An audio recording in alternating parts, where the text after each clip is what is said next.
Revista de prensa en directo América de France 24, Rosa Pérez Masdeu ya está conmigo en el estudio. Rosa, vamos a abrir entonces esta revista de prensa con las reacciones mediáticas a esta Cumbre de las Américas que arranca hoy, 6 de junio, en la ciudad de Los Ángeles, en Estados Unidos, y empezamos con opinión del Washington Post.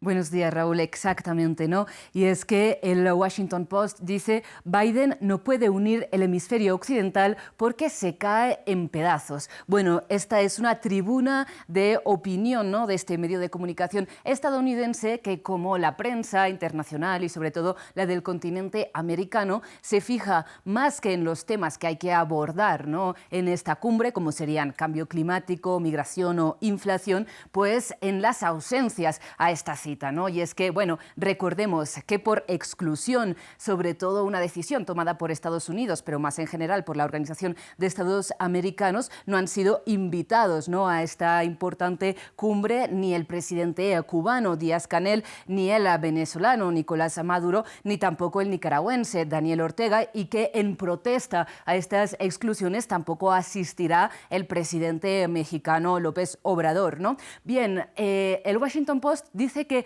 Biden hace bien en no invitar a los tiranos de la región y dice que las discrepancias sobre cómo abordar las dictaduras latinoamericanas ponen de relieve los problemas de esta región. Este medio mira también con cierta nostalgia la primera cumbre de las Américas que tuvo también lugar en Estados Unidos, en ese caso en Miami en 1994, y lamenta un poco los cambios que ha habido desde entonces. Es que recordemos que ese momento era justo pues tras el fin de la Guerra Fría, en una situación geopolítica que muchos consideraban como el fin de la historia, ¿no?, el triunfo, digamos, del capitalismo estadounidense sobre el resto del mundo, y lamenta los cambios que ha habido pues en el mundo político, sobre todo en el continente americano desde entonces. Dice que América Latina ha elegido populistas como AMLO o Bolsonaro. Se olvida, eso sí, de citar a Trump, y dice que incluso Colombia, un aliado tradicionalmente estable de la región,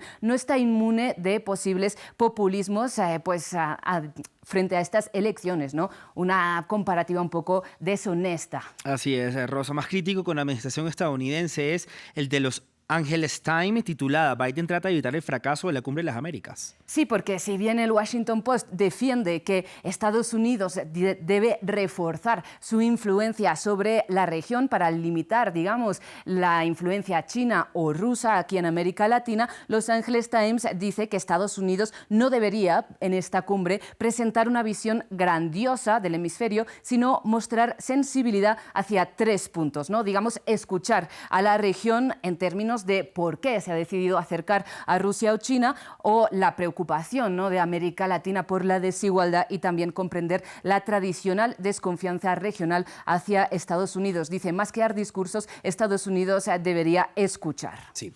También vamos ahora con el Universal de Venezuela, que cita las palabras del presidente Nicolás Maduro. Dice, Alberto Fernández será la voz de Venezuela en la Cumbre de las Américas. Rosa. Exacto, y es que, pues como decíamos, ¿no?, el presidente venezolano ha sido excluido de esta cumbre, pero digamos que llegó a un acuerdo con su homólogo argentino, Alberto Fernández, quien, según Nicolás Maduro, va a llevar pues la voz de Venezuela, como decías, a esta cumbre que el propio presidente venezolano citó como pues la cumbre de la protesta contra el imperialismo estadounidense. Y bueno, si bien, Raúl, en esta cumbre, como decíamos, hay que abordar temas claves para la región, pues digamos que tanto Venezuela como Cuba como Nicaragua son países claves, ¿no?, que pues también tienen muchas cosas que decir, y sobre todo pues es importante su papel en cuestiones tan importantes como la migración, por ejemplo, en el continente. Claro, Rosa, ahora vamos cambiando de tema con dos grandes temas que ocupan las portadas de los periódicos en Reino Unido este lunes. Exacto, porque las portadas del Reino Unido se dividen, por un lado, en pues el cierre de este jubileo de platino de la reina Isabel II y, digamos, todos los calificativos de la estabilidad y la unidad que supuestamente aporta la monarquía pues británica al Reino Unido,